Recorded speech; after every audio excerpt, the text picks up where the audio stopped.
Alkisah, pada suatu malam dalam tidurnya Baginda Raja Harun al-Rasyid bermimpi bertemu seorang lelaki tua. Dalam mimpinya laki-laki itu tua berpesan kepadanya jika negeri yang dipimpinnya akan ditimpa musibah.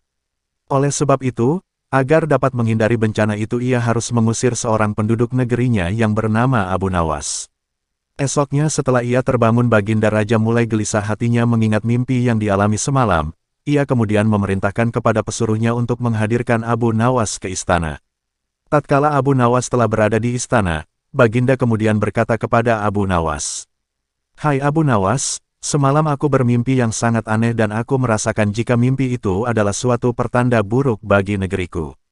Dalam mimpiku aku bertemu seorang laki-laki tua yang memakai pakaian serba putih.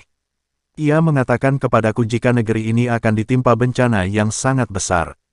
Agar itu tidak terjadi, ia berpesan agar aku mengusir seorang rakyatku dari negeri ini yang bernama Abu Nawas, dan ia juga mengatakan jika Abu Nawas itu ingin kembali maka hendaklah dia tidak berpijak di atas bumi atau mengendarai tunggangan apapun, tapi jika ia tidak bisa melakukan seperti itu maka ia tidak boleh lagi kembali ke negeri ini.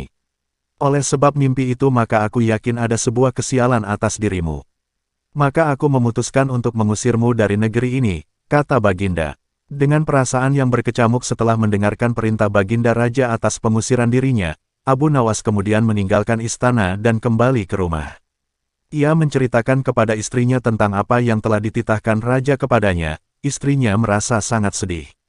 Abu Nawas kemudian pergi meninggalkan keluarganya dengan bekal yang dibawa seadanya.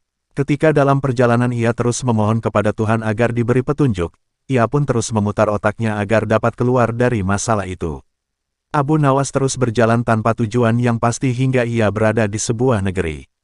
Selama beberapa hari di sana ia terus berpikir bagaimana cara ia kembali ke negeri Baghdad tanpa melanggar apa yang telah dipesankan Raja kepadanya, yaitu tidak boleh menginjak bumi dan tidak pula mengendarai tunggangan apapun.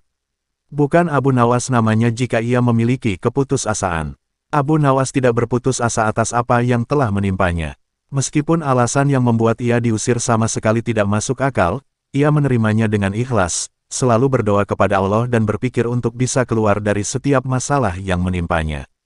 Tibalah pada suatu hari ia merasa rindu berat kepada keluarganya di negeri Baghdad. Namun ia belum menemukan cara untuk kembali, hingga pada suatu hari lain tiba-tiba dia menemukan sebuah cara yang sangat masuk akal dan tidak membuatnya melanggar perintah Raja. Setelah ia menemukan cara tersebut, Abu Nawas segera mempersiapkan segala sesuatu dan bersiap-siap untuk kembali ke kampung halamannya. Kabar kembalinya Abu Nawas mulai tersebar dalam negeri hingga ke telinga Baginda. Rakyat menyambut gembira kepulangan Abu Nawas karena kecintaan akan dirinya. Baginda Raja juga ikut senang, tapi dalam suasana yang berbeda. Jika rakyat senang karena mereka menyukai Abu Nawas, Baginda Raja senang karena kali ini ia dapat leluasa memberi hukuman kepada Abu Nawas. Baginda berpikir pasti mustahil Abu Nawas dapat kembali tanpa berpijak pada bumi atau menunggangi sesuatu. Tibalah Abu Nawas di istana dan menghadap Baginda Raja. Kehadirannya di istana membuat Baginda Raja sangat kaget ketika melihat Abu Nawas bergelantungan mengikat dirinya di bawah seekor keledai, dan kemudian Abu Nawas berkata kepada Baginda Raja, "Wahai Baginda Raja, bukankah engkau telah mengusirku dari negeri ini, dan melarangku kembali dengan berjalan memijak bumi dan tidak pula boleh menunggang apapun?" Melihat tingkah pola dan alasan yang diberikan Abu Nawas, Baginda Raja pun merasa masuk akal dan sangat memuaskan beliau. Akhirnya Abu Nawas bisa kembali ke keluarganya dan terbebas dari hukuman Baginda Raja.